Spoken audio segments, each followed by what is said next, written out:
Endi navbatdagi harfimiz ba harfi. Xo'sh, biz o'tgan darsda aytdik, harflar ikki ko'rinishli yoki to'rt ko'rinishli bo'ladi. Endi bu b harfi to'rt ko'rinishli harfdan, ya'ni alohida shakli bor, xos, so'z boshi bor, so'z o'rtasi bor, so'z oxirida bor. Ikkitadan to'rttagacha. Mana alif harfi ikki ko'rinishli harf edi. Endi b harfi to'rt ko'rinishli harf. Ya'ni bu ko'rinish alohida, bu ko'rinish alohida, bu alohida. Xo'sh, buni tanib olasiz. Keyin b'da asosiy bitta belgilaridan biri u nima desa, xo'sh, tagida bitta nuqta bo'lishligi b'da asosiy alomatlaridan. Ya'ni tagida bitta nuqta bo'lishligi. Xo'sh, o'tgan dars takror. Tepada bitta chiziqchasi bo'lsa, ba bo'lardi. Xo'sh, endi shu tagida bo'lsa, bi.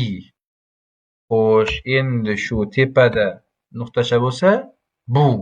Ya'ni endi ba, bi, bu bo'laveradi. Biz tepadagi harakatiga qaraymiz.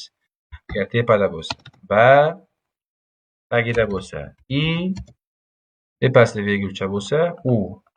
Ba, bi, bu. Xo'sh, endi so'zlarni o'qisak. Mana avvalida alif kelyapti, tepada chiziqchasi bor, keyin b. Qo'shsam ab, ota. Endi bunisi ba deb o'qiladi. Bu ota deyapti. Lekin o'zbek tilida ab o'zi otaga kifoya bo'ladi. Ikkita so'z kerak emas deyarli. Bu o'zbek tilida ba, da, pa. Uchala tilda bir xil vaznda bo'lyapti shu so'zlar. Endi keyingisi eshik. Bab. Tamom. Ota ab. Endi dada desak bo'ladi shuni. Dada, baba, eshik, bab. Xo'sh, yozilishi. Siz buni katak daftarga yozsangiz, agarda mana ko'rinish o'zi ikki katakka sig'adi. Mana unisini bir nuqtadan ko'tarib qo'yaverasiz, mana chiqayotgan joyi. Ikki katak. Xo'sh, endi qarang, xuddi shuni mana bu yerdan yarmini o'chirsam shu yerdan. Mana shunday ushlab turib o'chirib, endi mana nuqtani mekka olib qo'ysam, b'da so'z boshi. Qarang, xuddi buni yarmi yo'q xolos.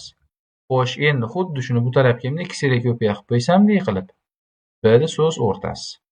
Qarang, bu tarafdan kelyapti, tepaga ko'tarilgan, baqa ketgan. Kelyapti, tekis, tepaga ko'tarilyapti, bu taraf ketyapti. Endi olib qo'ygan yarim katayim bor edi. Shuni mekkamdek qilib qo'shib qo'yib, nuqtasini mekka qo'yib qo'ysam, so'z oxiri. Bunday qilib yozinglar. Mana shularni bir qatordan yozinglar mana so'zlar. Ab, bab. Ab, bab.